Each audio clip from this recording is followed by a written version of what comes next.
Globally, Johnny Weissmuller was recognized as Tarzan, the Olympic champion. However, the foundation of everything was rooted in deception. He was not even American. He feared that his secret would adversely impact his life for 80 years. He impersonated his own brother, deceived the church, and misled 5 spouses. Even his son was unaware of the truth. The deception was merely the beginning. In their final years, Johnny and his son faced significantly greater challenges. 2 individuals, 2 distinct paths, yet both culminate in the same unfortunate conclusion.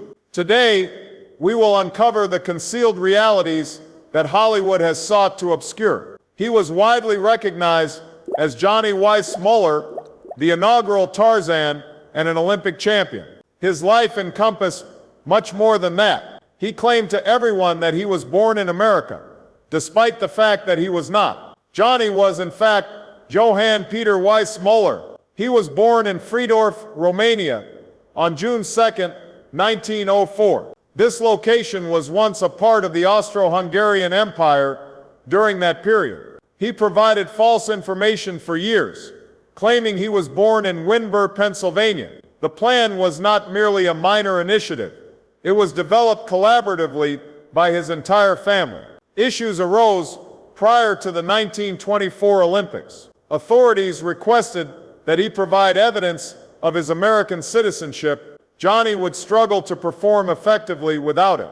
He and his mother subsequently made a commendable decision. His name was changed to that of his younger brother, Peter. Johnny adopted the name Peter John Weissmuller and claimed to have been born in Pennsylvania. The documents of the church were also modified, incorporating the name John into Peter's birth record, utilizing distinct handwriting and ink. Johnny remained entangled in the deception, yet it proved effective. Throughout his life, he harbored a fear that his accolades might be revoked should the truth be revealed. His reputation would be compromised. He maintained his secret so effectively that not even his own son discovered it until 1984, following Johnny's passing. In January 1905, Johnny relocated to the United States. At the age of 7 months, he arrived at Ellis Island with his family. They were aboard the SS Rotterdam, originating from the Netherlands. Peter, Elizabeth, and their son were in a challenging financial situation, possibly having less than $23.50. They were en route to Windber, Pennsylvania. A family member covered the expenses of their trip. Peter secured employment as a coal worker, and in September of that year, their second son, Peter Jr., was welcomed into the family. The family traveled to Chicago in 1908. They secured a modest residence near Lincoln Park and reconvened with Elizabeth's family once more. A significant number of German-speaking newcomers from Friedorf resided in the area. It is understood, during my childhood, I frequently visited the local zoo. His affection for animals was evident in his childhood, particularly during his play as Tarzan. It is noteworthy that his father did not attain citizenship until 1937, which is interesting considering that this occurred a significant time after Johnny secured Olympic gold. He contracted polio at the age of 9. The disease resulted in the loss of numerous young lives and caused significant disabilities in many others. A physician provided them with guidance on the appropriate course of action. To regain strength, consider incorporating swimming into your routine. Johnny fulfilled the instructions provided. He misrepresented his age to gain access to the YMCA. He participated in swimming activities at Fullerton Beach on Lake Michigan. His physique developed significantly over time. He improved remarkably, achieving victory in races by the age of 11. He executed a high jump with impressive agility. The individual who was once frail has now become robust. His life was preserved through swimming, and before long, he would gain recognition for it. However, he was never able to overcome his apprehension of being discovered. In 1924, a congressman from Illinois inquired of Johnny regarding his citizenship status. That was the moment when the entire family started to be untruthful. Johnny and his mother asserted that he was born in Pennsylvania and was given the name Peter John Weissmuller. Peter, his biological brother, informed everyone that he was the one born in Romania. The records of the church were altered, and Johnny stated that he had no involvement with Romania. He dedicated his entire life to this endeavor. None of his 5 wives or his son were aware of the truth. Upon Johnny's passing, his son delivered a heartfelt toast in honor of his father. He had a remarkable talent for maintaining confidentiality. By the age of 16, Johnny demonstrated considerable proficiency in sports. However, he required guidance from a mentor. He made his debut at the Illinois Athletic Club in 1920. William Bachrach, the coach, was recognized for his rigorous approach. He observed inherent talent and flawed technique in Johnny Swinney during their encounter, informed Johnny that they would need to start anew, attended to. Due to the departure of his aggressive father, he discontinued his education. He demonstrated intelligence and a strong ability to adhere to regulations. Bachrach received extensive education. Initially, Johnny was not permitted to participate. The coach aimed for perfection in every detail. The results of the diligent effort were realized promptly. In 1922, Johnny achieved unprecedented success in swimming that captivated everyone. He achieved 9 titles nationwide. He set 24 world records. He consistently aimed to secure victories in 5 events within a single day and achieved this goal each time. He participated in a variety of events, ranging from sprints to the pentathlon. By 1923, some of the fastest times globally were recorded between 50 meters and 500 yards. He achieved 15 American records that year. He frequently traveled for tournaments. He resided out of suitcases for 6 months while competing in various cities throughout the United States. He completed 100 yards in 52.8 seconds in open water, marking one of his recorded best times. The duration spanned several years. The Olympics took place in Paris in 1924. Johnny was a standout talent at just 20 years of age. He secured 3 gold medals in the 100-meter freestyle, the 400-meter freestyle, and the 4x200 relay. He contributed to the U.S. securing 3rd place in water polo. Duke Kahanamoku, his idol, achieved victory in the 100-meter race. Duke expressed his wishes for success before the race. Raising the American flag 3 times holds significant importance. Johnny undertook that action, and it was not solely for the recognition that fans appreciated. Johnny and his partner Stubby Kruger conduct entertaining dive performances during intermissions between events. Johnny executed impressive jumps, while Stubby performed tricks reminiscent of a clown. The response was overwhelmingly positive, leading to requests for additional offerings. Ultimately, the Olympics communicated that attendees would need to moderate their enjoyment at future events. Johnny participated in the Olympics held in Amsterdam in 1928. A further gold medal was achieved in the 100-meter freestyle event. Another event was the 4x200-meter relay. He currently holds 5 gold medals and 1 bronze from the Olympics. He had the potential to achieve greater success, but he was withdrawn from the 400-meter race to assist the water polo team, which ultimately did not secure a medal. Nevertheless, Johnny's record was quite commendable. Following his initial defeat in early 1921, he maintained an unblemished record in amateur racing. In 1927, he established a record that stood for 17 years by completing the 100-yard freestyle in 51 seconds. He completed the swim even more swiftly as a professional in 1940, finishing in 48.5 seconds. However, he had progressed beyond the beginner stage, so it should be regarded as an oversight. During the summer of 1931, an unusual event took place at the Hollywood Athletic Club. During his time at MGM, Cyril Hume observed an individual swimming laps with impeccable technique. Johnny Weissmuller was indeed that individual. He achieved 5 gold medals at the Olympics. Many individuals paused to observe his swimming, yet Hume perceived more than merely an athlete. He observed the exemplary Tarzan. Herman Brix was selected by MGM for the role, however he sustained an injury while engaged in another project. The organization found itself at the initial stage once again. Hume immediately recognized that Johnny, standing at 6 feet 3 inches and weighing 190 pounds, was their exemplary figure in the jungle. Bernard Hyman, the director, acknowledged him. Upon meeting Johnny, Hyman was immediately impressed. He humorously remarked that Johnny's name was excessively lengthy for a movie marquee when he mentioned it. He reconsidered his decision upon learning about the Olympic Awards. He stated, "All right, let's increase the size of the marquee and incorporate a significant amount of swimming into the film." Filming commenced on October 30th, 1931. The completion took a total of 8 weeks. Jonathan had prior experience in front of a camera.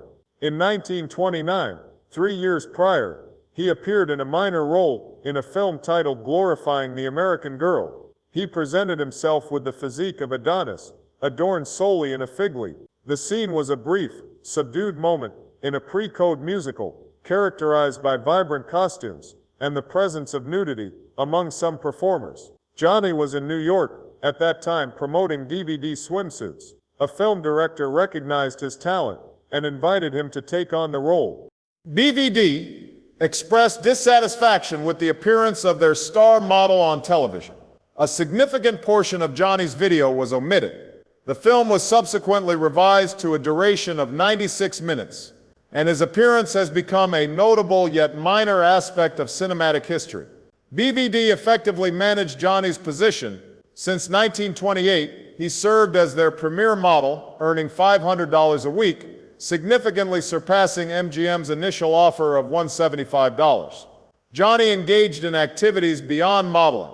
He contributed to the creation of new apparel, including the one-piece tank suit and the inaugural swim shorts.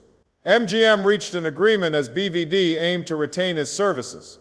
They informed her that they would increase her pay by $250 per week and allow MGM stars such as Marie Dressler to feature in BVD advertisements.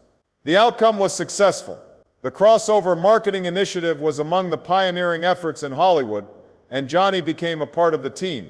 Upon the release of Tarzan the Ape Man in March 1932, Johnny achieved global fame almost immediately. Despite the challenges of the Great Depression, the film achieved remarkable success. The audience appreciated the jungle scenes, the stunts, and Johnny's now iconic Tarzan yell. A reviewer from the New York Times remarked that the yell resembled the sound of someone blowing on a comb covered in paper, was unusual, remarkable, and unforgettable. Johnny was promoted by MGM as the sole individual in Hollywood who possesses an appealing appearance in reality and can perform without attire. His limited dialogue in the film conveyed a powerful narrative through his presence alone. He maintained a positive rapport with his co-star Maureen O'Sullivan, who portrayed Jane. They collaborated in 6 Tarzan films together. Few individuals accurately recall Johnny's line Tarzan Jane, as many tend to misquote it as Tarzan you Jane. His iconic jungle yell was so renowned that it was featured at his funeral in 1984. However, achieving fame came at a price for him. MGM aimed for Johnny to project a single image for his fans.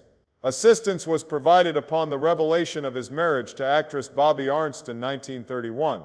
The sum allocated to Arnst was $10,000, a significant amount during that period. Johnny entered into matrimony with Mexican actress Lupe Villette shortly after the conclusion of the court case in 1933. Their marriage was vibrant and dynamic. They engaged in frequent disputes, which captured the attention of gossip magazines due to its dramatic nature.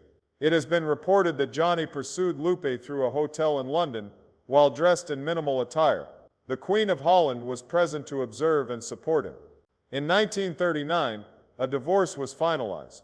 Lupe took her own life in 1945. 17 years later, Johnny entered into 5 marriages. His initial marriage demonstrated the significant influence that corporations wielded over their prominent figures. A greater number of individuals viewed the Tarzan films due to Johnny's association with Maureen O'Sullivan. They appeared to share a genuine connection, despite the limited conversation between them. Maureen was recognized for her soft, quiet roles, However, during her screen test, director Felix Feist encouraged her to demonstrate courage. That advice assisted her in securing the role of Jane. In 1934, they collaborated on their second film, Tarzan and His Mate. Their latest film represents a bold and ambitious endeavor.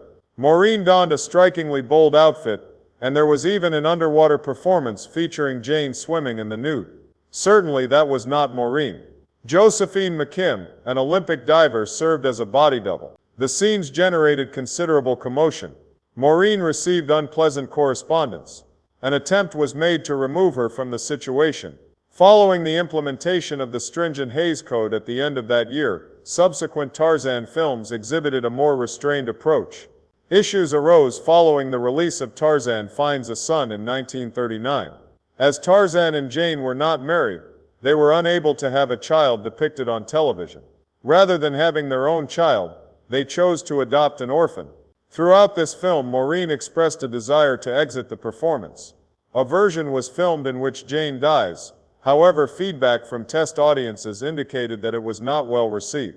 The conclusion was modified to allow Jane to survive. After many years, Maureen held ambiguous perspectives regarding the time she spent as Jane. She indicated that it was challenging, yet she also noted that it transformed her life. She stated that Tarzan had rescued me. Given the current circumstances, we did not anticipate that they would conclude. They appear quite impressive, wouldn't you agree? In 1948, Johnny Weissmuller was 44 years of age. He was no longer the robust young man who once navigated the jungle with the agility of Tarzan. MGM discontinued the Tarzan show, resulting in his departure as well. Weissmuller's star would have declined, but not the majority of them. In February 1948, just a few months later, director Sam Katzman provided him with another opportunity. He offered him a contract to produce films about the bush for a duration of 5 years. But there was a stipulation. Weissmuller was required to maintain a weight of under 190 pounds. The financial implication for him would be $5,000 should he exceed his weight limit by even a single pound. With a weight limit of 10 pounds, this resulted in a deduction of $50,000 from a total paycheck of $75,000. Katzman was truthful regarding the matter. He stated that if exercising does not contribute to weight loss, then concern will.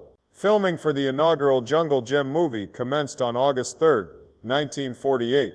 The lead actress was selected for the role of Virginia Gray. The latest jungle hero film from Columbia Pictures has garnered attention. From 1948 to 1955, a total of 16 Jungle Gym films were produced.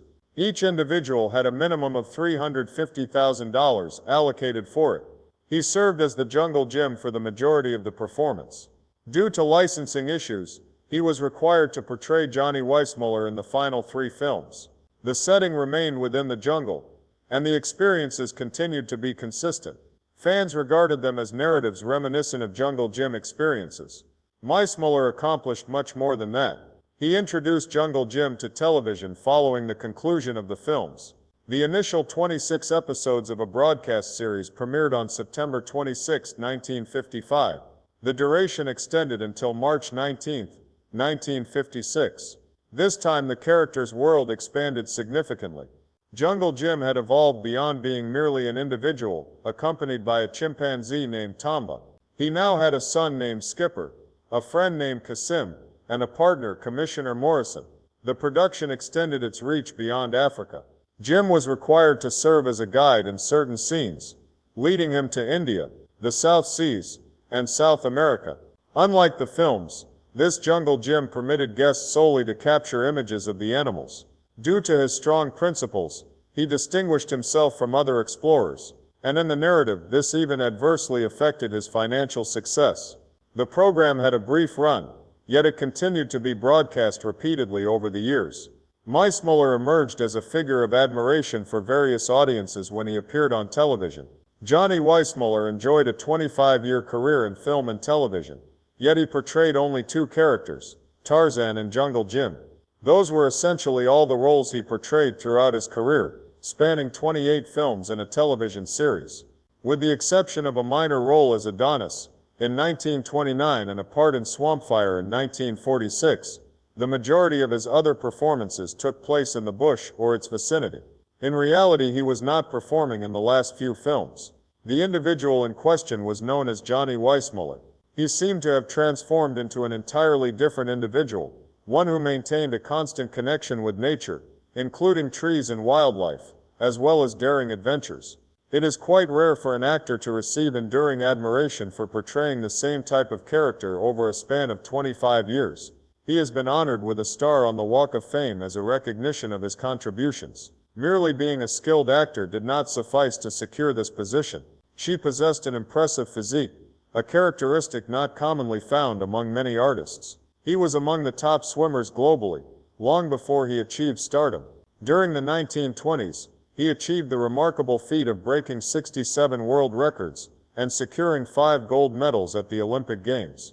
He was presented as the sole individual in Hollywood capable of performing without attire when MGM selected him for the role of Tarzan in 1932. This was not a game. He appeared to have been revitalized. He performed many of his own stunts in the action films, underwater confrontations, leaps from vines, and animal conflicts. Everything appeared authentic as he was truly capable of moving in that manner. Several individuals remarked that he appeared more distinguished than many men of his age, despite being in his 50s. He did not exert significant effort. He maintained composure, exuding confidence and resilience. The outcome was successful. It fostered our confidence in him. He gained recognition for it. In 1940, amidst these events, another significant occurrence took place. John Weissmuller Jr. was born in San Francisco on September 23rd of that year. During the Golden Gate International Exposition, his father was present to showcase a water performance, known as Billy Rose's Aquacod. He gained recognition prior to his film career, due to that television show. During that period, Beryl Scott, his spouse, welcomed the birth of Johnny Jr., their sole offspring together. Among his 5 wives, she held the position of the third. As his father performed water tricks for the audience, the baby made its entrance. The birth would establish a lasting connection between Johnny Jr. and the Bay Area. Following in his father's footsteps, Johnny Jr. embraced the experience of going underwater as a child. He competed in swimming at a professional level and attended the University of Southern California. He undertook this endeavor for reasons beyond mere enjoyment. It served as a means for him to evaluate his own experiences in relation to the narrative of his father. He enlisted in the U.S. Navy following his college education. He developed expertise in underwater explosives, a role recognized as one of the most hazardous within the service. These individuals eliminated mines prior to maritime landings. He utilized the skills he was inherently gifted with, not for accolades, but as a matter of professional duty. Subsequently, Hollywood emerged.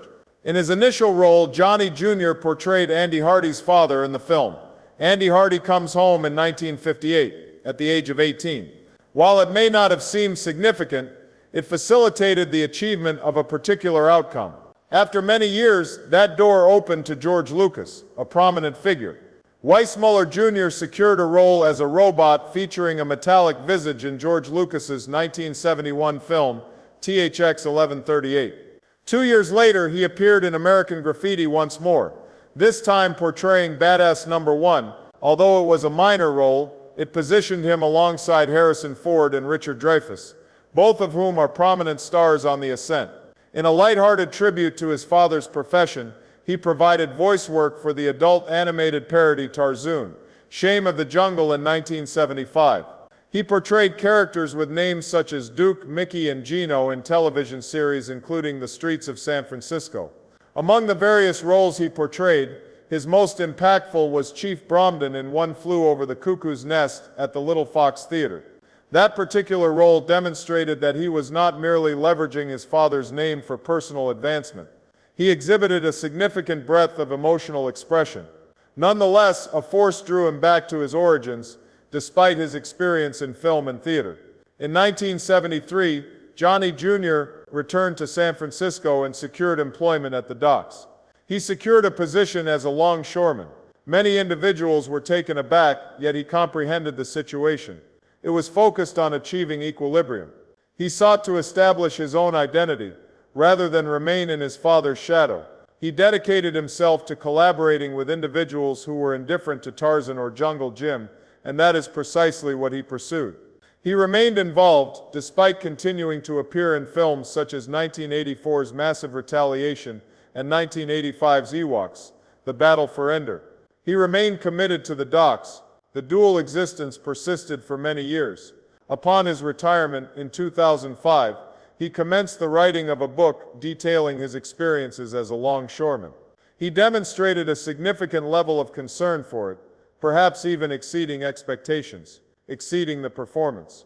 In the 1988 film Wildfire, he portrayed a bounty hunter in what would be his final role. This individual, much like him, navigated two distinct realms and sought more than mere recognition. However, Johnny Jr.'s adventures continued upon his arrival on land. His role as a sailor was demanding.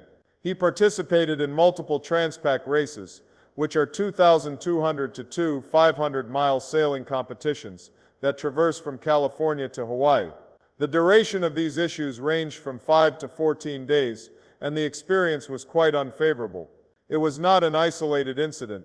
It occurred consistently.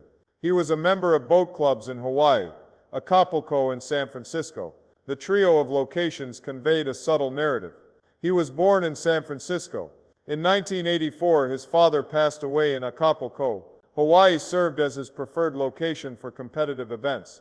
Dawn, his wife, once remarked that he embodied the essence of a true swashbuckler. He filled the room. Johnny Jr. is an individual who is employed at the dock, engages in acting, and has experience as a sailor. A man with numerous experiences. In 1974, Johnny Weissmuller experienced a significant year. At the age of 70, he exhibited remarkable strength. He continued to swim nearly every day and maintained his strength, reminiscent of his achievements when he won 5 Olympic gold medals and set 67 world records. Subsequently, he experienced a significant accident. He sustained an injury to his leg and hip. The individual had dedicated his entire life to being swift, resilient, and difficult to injure. This was a significant setback for him. He performed numerous stunts himself, including swinging from trees, leaping off cliffs, and engaging with wild animals. He portrayed Tarzan in a total of 12 films. He suddenly found himself unable to walk. The process of healing was prolonged and accompanied by significant discomfort. The duration of the hospital stay was extended. He could no longer move with the same freedom as he once did. He experienced pain on multiple levels. It disrupted the rhythm of a life centered on mobility. While he was still in the hospital, he received even more troubling news. They discovered that he was suffering from a severe heart condition. The situation lacked clarity. How could an individual who has maintained excellent physical condition throughout their life and has never experienced defeat in a race possess a weak heart? The physicians were taken aback. The impact was profound for Johnny. He experienced polio during his childhood, but made a full recovery by engaging in daily swimming activities. He gained recognition for his swimming abilities, but that alone is no longer sufficient. For many years, his robust physique had provided him with protection, yet the passage of time and his genetic predispositions proved to be more formidable. He had to acknowledge that regardless of their capabilities, they could not prevent the passage of time. The situation deteriorated in 1977. Just 3 years later, Johnny experienced multiple strokes. They delivered a significant blow to him. At the age of 73, he was experiencing difficulties with mobility due to a prior accident. He experienced greater pain from the blows now. His body began to deteriorate, resulting in a loss of strength, stability, and even some verbal abilities. The individual who once navigated the woods with agility now relies on a wheelchair for mobility. His renowned Tarzan yell, once characterized by its volume and clarity, has diminished in strength and is now difficult to identify. His wife Maria mentioned that he still attempted to express his feelings occasionally, but it lacked the same intensity. The strokes resulted in significant harm to both the body and the mind. This deeply affected an individual whose sense of self was closely linked to his physical form. In 1979, Johnny relocated to the Woodland Hills Country House and Hospital, a venue utilized for film and television productions. Individuals who were once prominent figures sought assistance at that location during times of need. A significant number of former colleagues and acquaintances were present at the event. Despite his illness, he was still requested to perform the Tarzan yell, and he would attempt it with a smile. The team appreciated his ability to remain kind and positive throughout all circumstances. Despite a temporary improvement in his health, it was evident to all that he was nearing the end of his life. Nevertheless, there were photographs, mementos, and individuals who cherished and respected him in his vicinity. Johnny made a significant decision that same year. He resigned from his position in Hollywood and traveled to Acapulco, Mexico, without Maria. It was not merely a coincidence. The most recent Tarzan film, Tarzan and the Mermaids, released in 1948, was shot in Acapulco. He experienced positive moments during his time there. He and his associate John Wayne once acquired a hotel in that location. He constructed a residence on a hillside adjacent to the ocean and the rocky area where he previously engaged in diving activities. Johnny maintained his composure, despite concerns from others regarding the adequacy of care he would receive, being located far from California. For an additional 4 years, he resided in Acapulco, gazing at the ocean each day. He passed away due to lung edema on January 20, 1984, 99. He was accompanied by his daughter and wife. Johnny wished to inquire about an additional matter.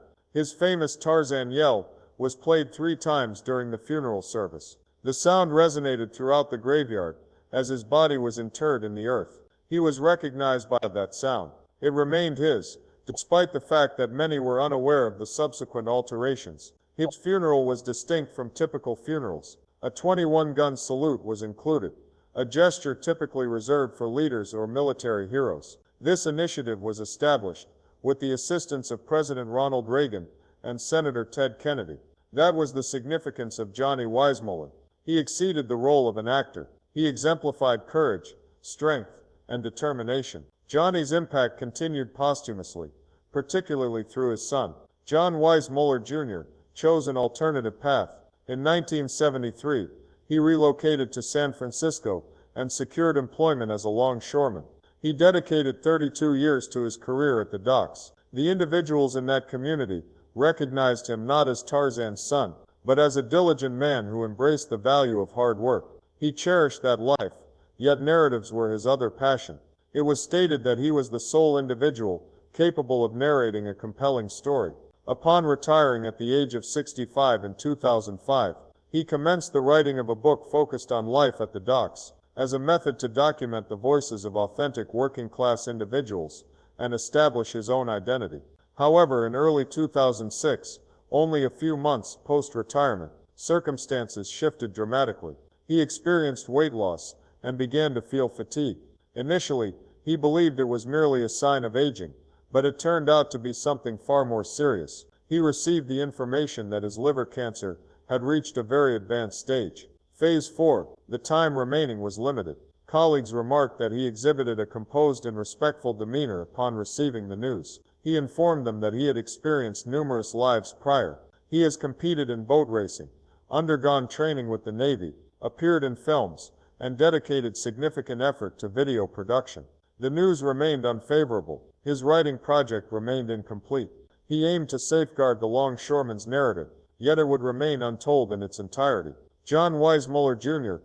passed away at a hospital in San Francisco on July 27, 2006. He was 65 years of age. He was accompanied by his family, Amy, along with her daughter Heidi and grandson, his spouse Diane. He was interred on August 3rd. A diverse group comprised of Hollywood actors, dock workers, Navy personnel, and longtime acquaintances from boat races gathered together. The death notice published in the San Francisco Chronicle on July 31st was succinct. He was employed at a dock, pursued a career in acting, and participated in yacht racing. The order conveyed a comprehensive message. It was acceptable for Johnny Jr. to establish his own identity, beyond being merely the son of a renowned individual. He led a life uniquely his own, creating a lasting and subtle impression.